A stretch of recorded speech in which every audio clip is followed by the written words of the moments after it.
One of the most entitled people mu nsi muno, abolugezigezi abalowooza nti bamanyi nnyo, abalowooza nti bategeera nnyo, abalowooza nti buli kimu bamanyi ekirungi n'ekikyamu basomye.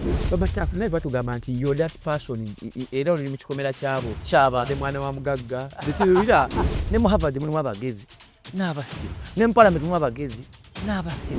You underestimate His Excellency Robert Kyagulanyi like they underestimated General Museveni 40 years back ago. Why do you want to let me with Patrick Omidyuka who left? We let me with a success story, not a failing story. Stop making people feel like they don't belong.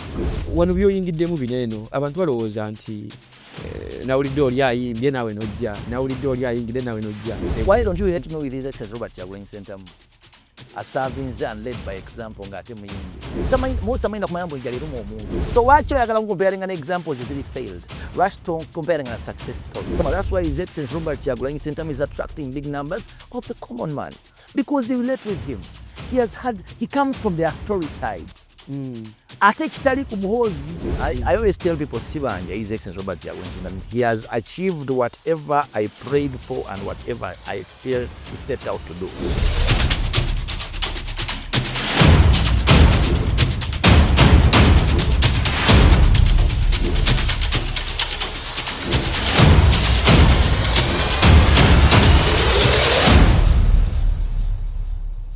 Okay, direct shot tukulamusiza ko na Jason okubeera ng'otulaba webala nnyo bali eddala okubeera ng'otwekuumiddeko.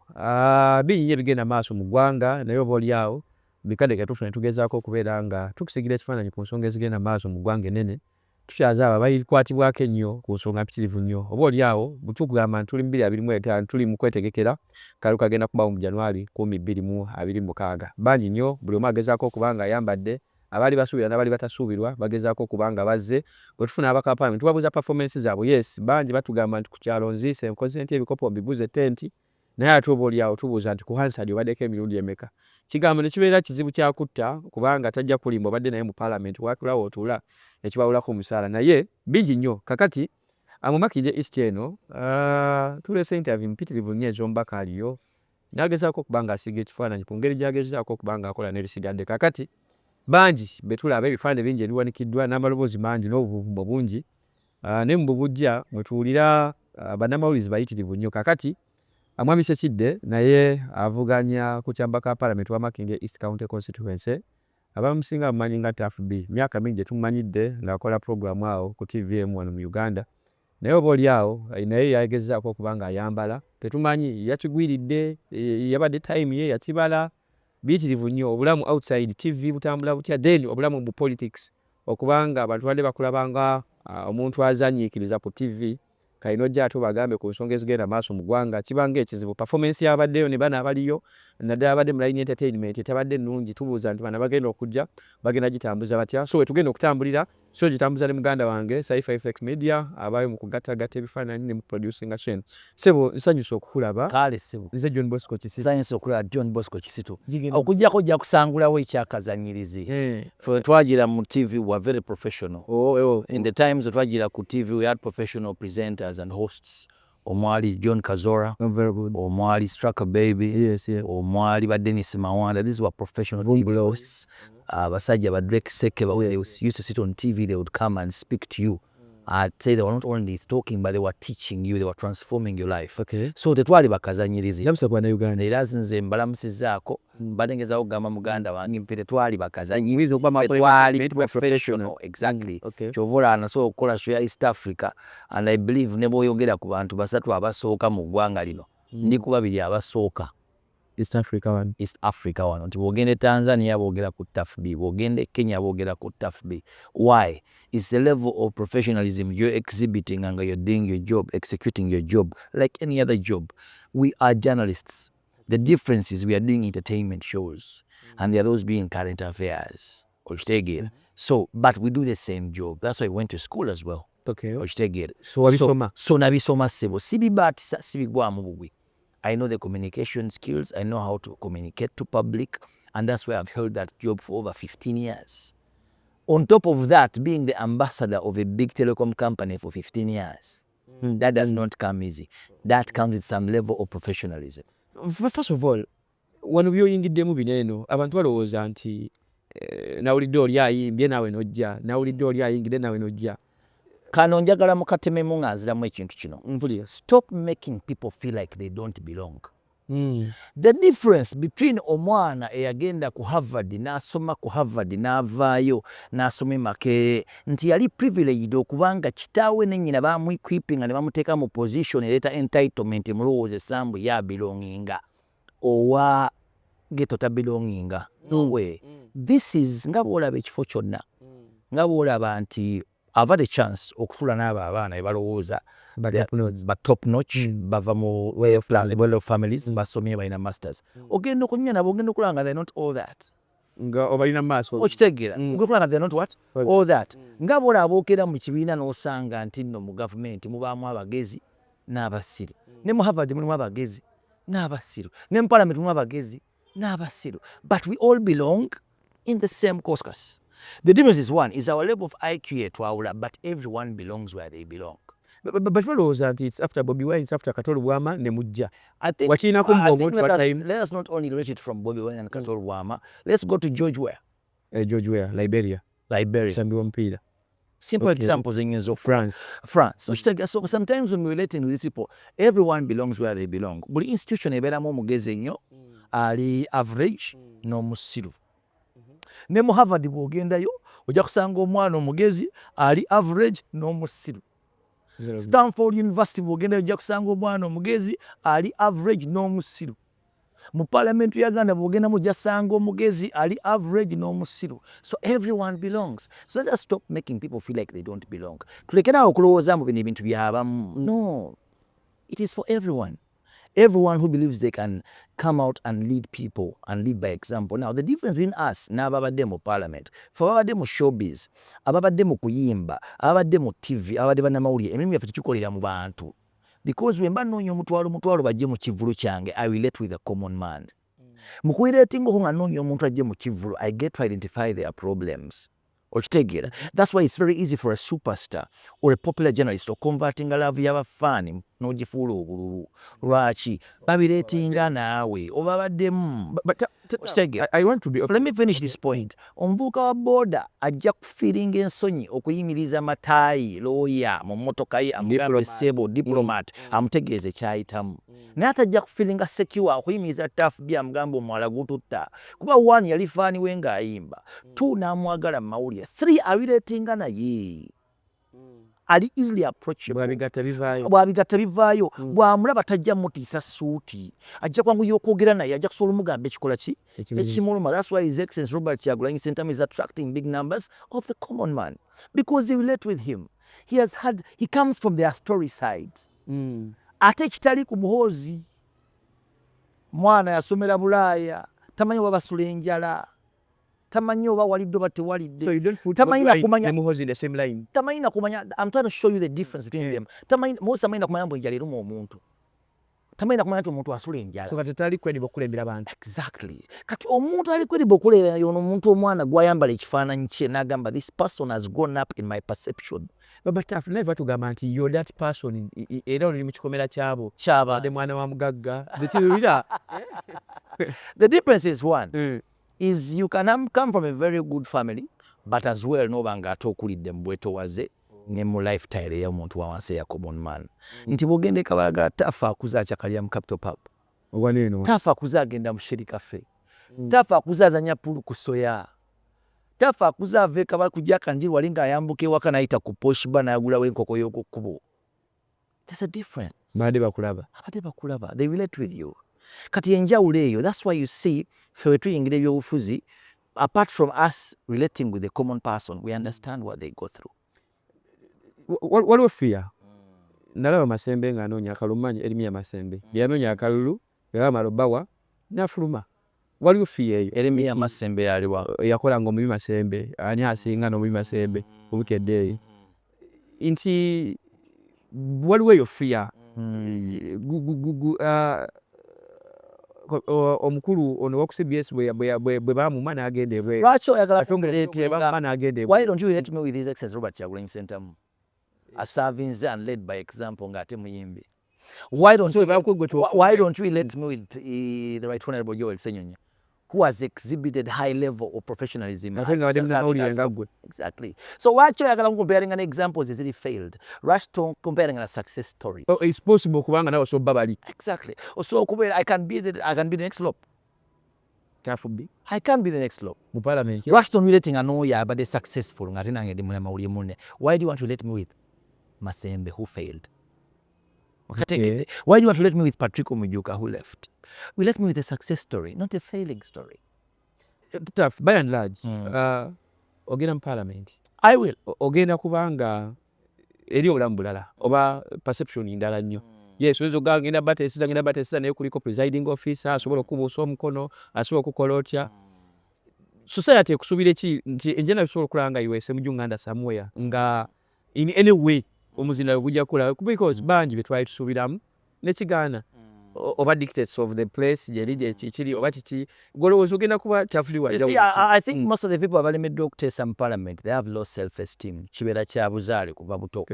Abantu bosinga okulaba abasirika mu parliament first and foremost they might be not sure about their English, about how they can become very good orators ng'ateekawo ensonga kati ka low self esteem ako n'ensonyi ne kabalemesa okusituka okukola ki okwogera. But for a man who has spoke English for 15 years on television, on live television, not recorded, but live television. What do you expect in parliament? I think I've exhibited a right, more forward example of confidence. And people know when I speak with confidence. The same confidence again to take off for parliament. As I address the problems of much in the East constituency. There's no difference. Tugenda mukugaba kaadi. Ndasala kulanga ozizaaye. Now kiri mikono gya pate. Singa kijja bubi. Time and over again, my president, His Excellency Robert KYAGULANYI Ssentamu, has come out to say, Bananyini Kadi and National Unity Platform are the 46 million Ugandans. Bwabanga bebo, I will have that card. Exactly. Bwabanga batunulira ground. Bwabanga batunulira the 46 million Ugandans. Ground. I'll have that card, I'm very sure. Bwe tutambulamu wali wabweru waneeno. Abantu basobola okutegeera nti ono MP agenda kuddako tukiikirira. If we are to sample. Gwegenda osampling ekkatale. Genda wonna wayagala okubuuza wabuuze ani gwe mwagala atwale Makinde East constituency. Here's what I'm going to tell you. Actually, I'm going to kyogera on live television. Abantu abadde disappointed. Back in the day mwalowoozanga omulimu gwa member of parliament is to legislate, sit on committees, pass policies. One of the most performing legislator mu Uganda omumanyi. Most performing. The most performing. Semuju. Abantu gwatwala. Gwe basinga okurespecting ampu yatuula ku buli committee, ya articulating policies, ya legislating 100%. Bali bamwita Alice. Alupo. Alice Salas. She exhibited at most legislature. But she forgot one thing. Tebikoma kuteesa kokka na kutuula committees olina okudda mu bantu. And when she did not go back to the people and relate with the people, ne bamusikaye. So it does not stop at you legislating, articulating policies and sitting at committees. No way. You can do all that na you kubanga ato double checking and embachi nembantu because the government has disappointed the public. Public tell happen a government Now the only data go baina mo bwesigwe go balunda ngamanyi wosula bakuzaala ne wobeera. And they know how much you're earning. So they expect you to solve common sense problems with common sense solutions. Gwe tolowoozaamu nti nina kyembanja okubuuzaamu eyo line nti mwakkiriza pate muzimbire ku maanyi g'abantu. Bw'ogenda China waliyo Communist Party eronda ani aniina okulembera. Bw'ogenda mu America mulonda of course waliwo ne incident nti Trump mu 2016 bamusinga obululu mu bantu ne mu Congress n'awangula. Ekyengezaako kulaga nti bwe tolowooza nti bwe mukkiriza nti abantu bagambe nti Tuff byagende bwe babawa kaadi naye nga Tuff ebiri eri mu parliament ayinza okuba nga tabisobola bwe tusanze obuzibu. For example, Ssekidde ali mukwano gwange yagenda nti ku ground ngali perfect naye ng'ate eri biralamu waliwo okusoma pen. Nekugambye ekigambo kino, stop making people feel like they don't belong. Buli kitundu kibeeramu omugezi ennyo ali average n'omusiru. Ne Harvard University nkuwadde example erimu abagezi ennyo class A, erimu class B, erimu class C. But also history has taught us. John D. Rockefeller, the innovator of education, yagamba bamubuuza lwaki watondawo okusoma. N'agamba I wanted to create a world of workers, not thinkers. Ne bamubuuza how do you mean? N'agamba in a class oyina class A, class B, class C. Class A be baana abafuuka ba lawyer, ba doctor, abafuuka aba philosopher, abafuuka aba professor. Class B bali average ending up mu public service. Okay. Ontegedde abagenda mu public service ne bakolera government ne bakola ki. Class C be bagwa mu kibiina. Okay. But class A talina budde bulowooza kubanga ayagala kubeera doctor, kyekyo kyasomerera kuba mpiso kujjanjaba abantu mubiri gw'abuntu abala obudde ng'akola ki gw'asoma. Class B abeera average, asoma history, ayagala agende wali afuuke let's say a researcher at parliament, akole ebyo obudde abuteeka mu research mwebali obulewe. Kati class C atayagala kubeera doctor, atayagala kubeera researcher, alina obudde obulowooza. Saagenda agamba kansubule wali ennyaanya emitwalo 2 bw'ensula nja ffuna 5. In most cases osanga class C employing a class A and B. So it is possible for someone to sit in parliament nga that's why articulating issues. Naye ng'ate bwadda mu bantu is a relatable leader. Because one of the most entitled people mu nsi muno ab'olugezigezi, abalowooza nti bamanyi nnyo, abalowooza nti bategeera nnyo, abalowooza nti buli kimu bamanyi ekirungi n'ekikyamu basomye. Because going to education, because they have had the privilege of being paid for school fees, never mind about graduating, it comes with entitlement. Tuvula ku Twitter kwe bali bangi ku X. They are the all know. They are the all know, all wise. But in actual sense, they don't relate with the people. So parliament has every kind of leader. Ejja kuba n'abo ba so-called entitled I know more about articulating issues nga bennyala abantu ba wansi.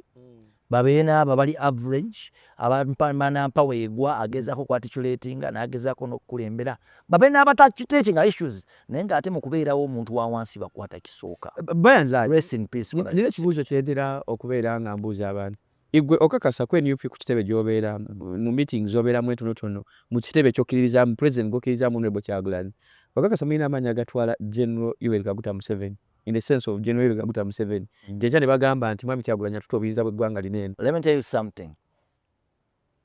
25 years ago, General Museveni was in the position of His Excellency Robert Kyagulanyi Ssentamu.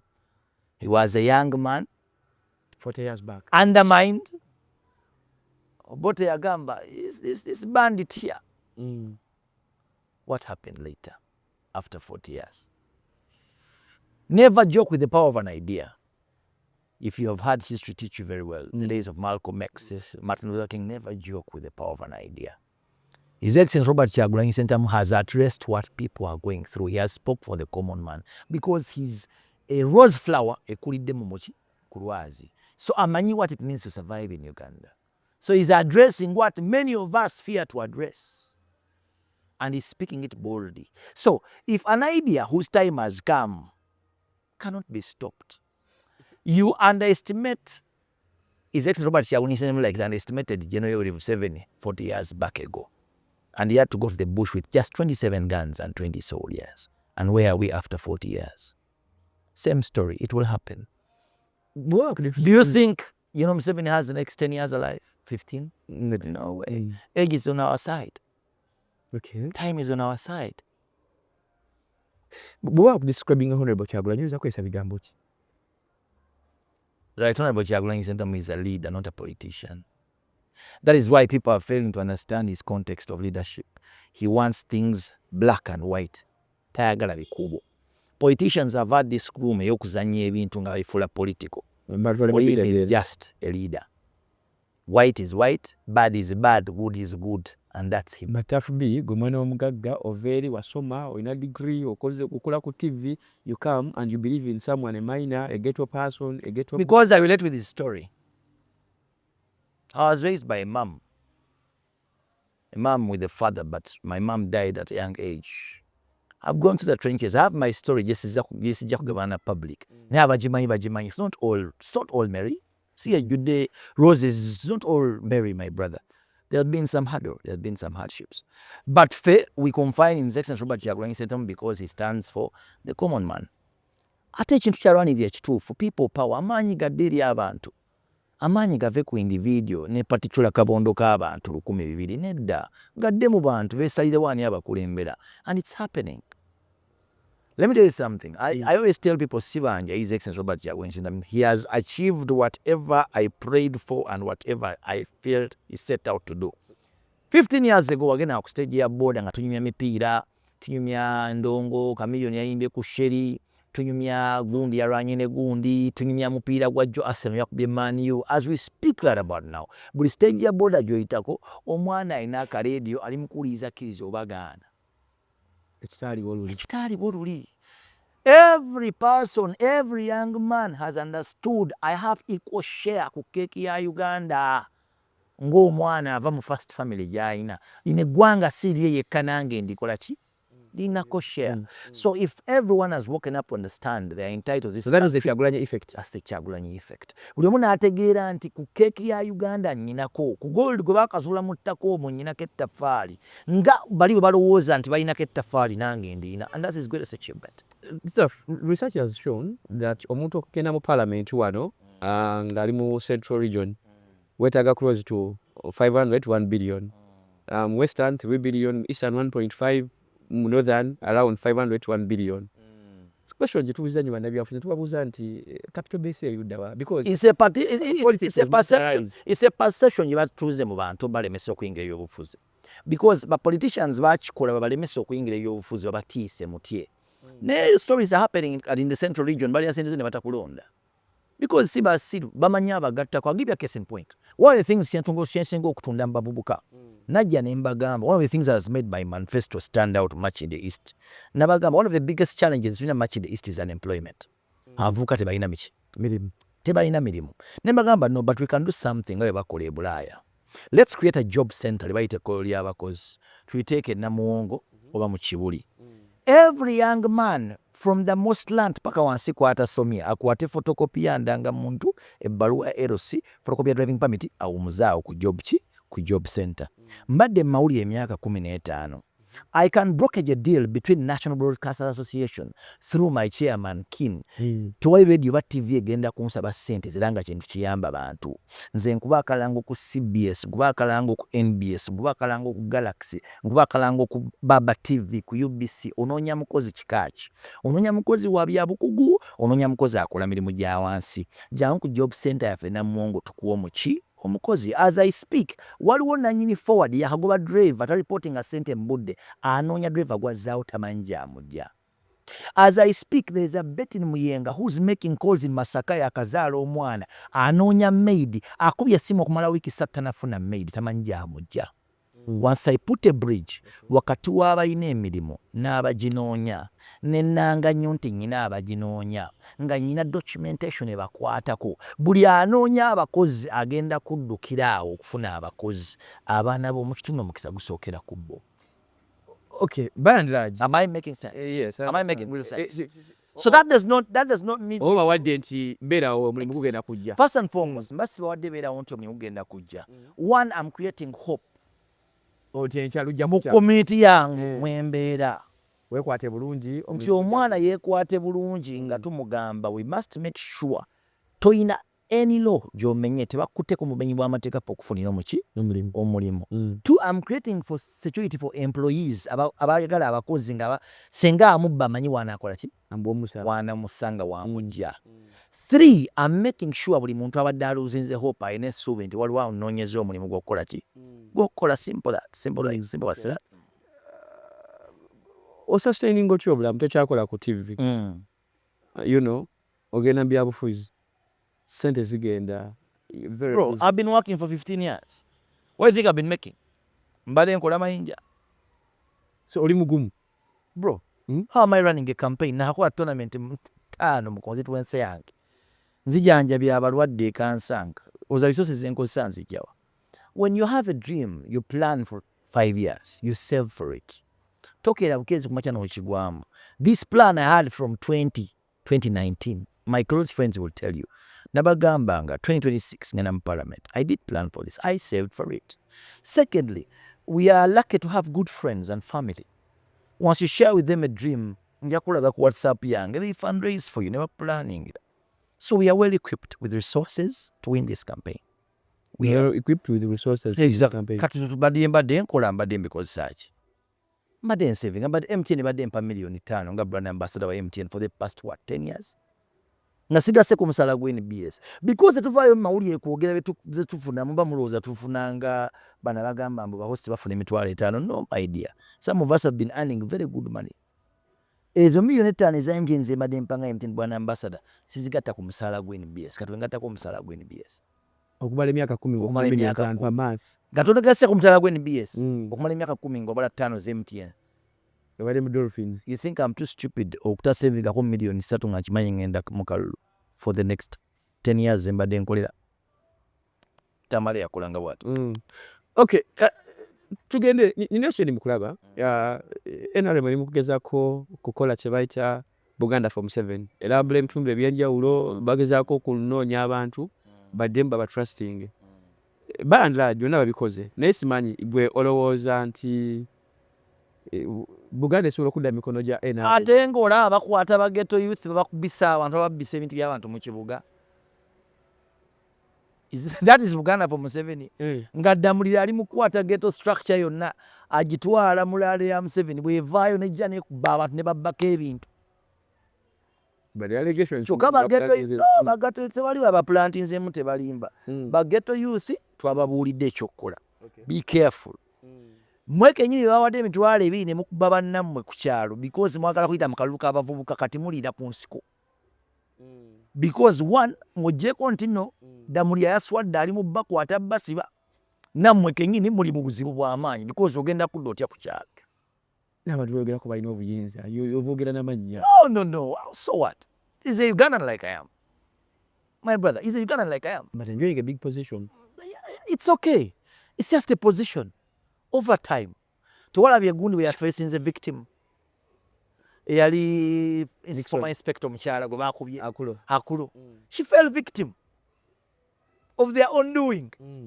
Awo nga tugamba kasukaali twongeremu era mugere mpangisa abaana ba ghetto malubawo ate abaana ba ghetto kamba buuse baganda bange nga mundaba nga tumaliriza aba basajja tebabaagala bagenda kuwa ekyemitwalo 2 bamalu kikuwa ogenda okola akavuyo kyankalanya akalulu bamale bajje bakukime bakusibe. Stories tuzirabye biba bikoze bonna baliwa basobi tubalabye bonna where are they bamalu bakozesa noma ne babatta 6 of the ghetto youth be bakozeseza nga babajjere Makindye mukataba batende gye bakuba amasasi ne babatta. This we speak with facts. So ghetto youth webeere mumanya kulimu Tuff tuno wano yogereko n'abantu Makindye. Abantu Makindye East mbaagala nnyo sente muzirye temugoba sente mulye sente naye mumanye abantu ababeeddemu ababaddewo bye tuze tukola mu birabye muggyeko emipiira gye tukoze ne tushininga spotlight ku talenti zammwe abavubuka abamu ne basayininga mu Super League tukyebayiza Katonda tujjanjabya abantu ekansanga twajanjaba abalwadde 108 ne bateera mumanyi Ssekidde Robert aka Tuff is a practical leader. Abantu bonna benze supporting ebina by'abakyala besinna bakusupportinga nabagamba basupportinga mu kimanyi nja kikola because nga wenze mbanyonyola nti omuntu atasobola kuwa ng'ayagala gendayo talikuwa ng'atuuseeyo obugabi guba mutima. So we are exempting exemplary leadership.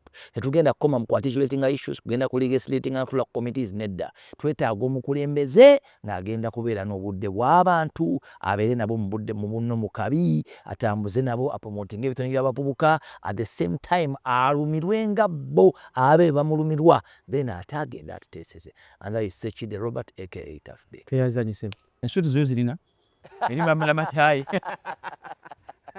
Kanzase biba bingi ebyokwogera ye Tuff n'agala Makindye East County Constituency tujja kumuzza nga Katonda akkiriza bwe twesambudde akumata 10 mpeera mweraba.